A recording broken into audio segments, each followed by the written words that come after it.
Drake, I mean, your data kind of looks a lot closer at the demand picture from where exactly the consumer sits. When you look at that data, is it telling you that Nike is gaining momentum? It depends on how you look at it. Certainly within the apparel segment, we do see Nike benefiting, certainly within the World Cup time period. That being said, footwear is still the area where Nike's still relatively challenged in our view. Just to kind of give you a sense of what I mean, over the past several weeks, we've seen substantial momentum for Nike as well as Adidas and Puma in the wake of the past 3 weeks of the World Cup kind of time period. Now, even though Nike's done well during that time period, we've actually seen Adidas well outpace them within the soccer jerseys segment. And so while Nike may be larger for overall apparel, at least during the time period right now within soccer jerseys themselves, Adidas actually seems to be outpacing them. So Yeah. I would say kind of a mixed bag from that perspective. Well, that's what I'm curious about because, I mean, Elliott Hill has publicly put a lot of stock in these sort of big sporting events, whether it's the Olympics, the World Cup, et cetera. Obviously, the World Cup, the official sponsor is Adidas, not Nike. I know Nike outfits some of the teams, so that certainly would give Adidas a bit of a leg up here.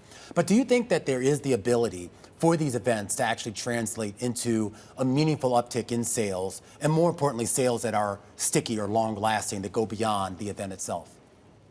You know, I'm somewhat skeptical of that. I think, at least for an immediate term perspective, the apparel bump will definitely be helpful for Nike. In my view, we certainly see it from soccer jerseys, but just more broadly. But if your view is that Nike needs to, say, reassert itself within its sports credentials, right, to fix the footwear segment over time, that's actually a longer term dynamic. And one thing to keep in mind is the competitive dynamic. It's not just Adidas as the primary competitor, say, 10 years ago. Now we also have players like Hoka and and even smaller ones like Salomon, which within the footwear segment itself have increased quite substantially over the past several years. So I don't think it's a straightforward path ahead. Yeah, well, talk to us about that a little bit more because, we're well acquainted with the likes of Adidas at this point, also when it comes to Hoka and On. But talk to us about Salomon, for example, and, some of these other upstarts who are coming in and trying to take a little piece of the pie.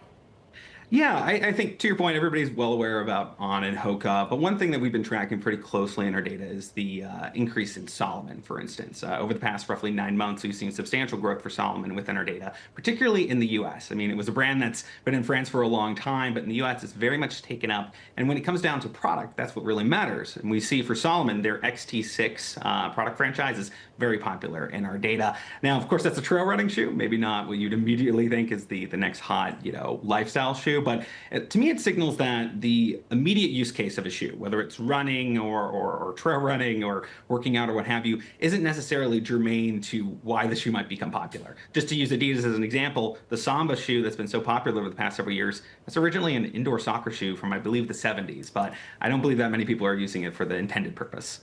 And Drake, outside of just the brands themselves, I do want to talk about, shoe design and how that's evolving because, you mentioned that you think about the thick-soled and chunky style shoes. It's something that you've been looking at. For context here, I wear Hoka, so I like the, inflated shoe look here. But you are starting to see some of those more low-profile, minimal drop shoes come back. And I wonder, whether or not we're going to see that cycle because 10, 15 years ago, I mean, that was kind of the shoe that you wanted to own. Yeah, and there's a couple early signs that we've been paying attention to in our data. Salomon's actually one of them that seems to be benefiting. They have something called the RX Mary Jean, I believe, very low profile version of one of their shoes. But I think Adidas is actually pretty well positioned here. Of course, they have a low profile version of the Samba. It's a Samba Mary Jane, but they've actually been working on low profile for a while. They literally call it low profile. It's the Taekwondo, Japan, and Tokyo, or a couple of those. But Adidas definitely is moving towards low profile. But Nike has as well. You may have seen about a month or two ago, they put out something called the Nike Moon shoe. It's kind of a retro look from literally one of the original Nike shoes, but it is also very low profile. And so, from that perspective, you can see kind of the early hints that the chunky shoe wave might not be here forever. I will say, at least within performance running, I'd be surprised if it went more low profile, but for lifestyle, I think definitely low profile is the leading edge here.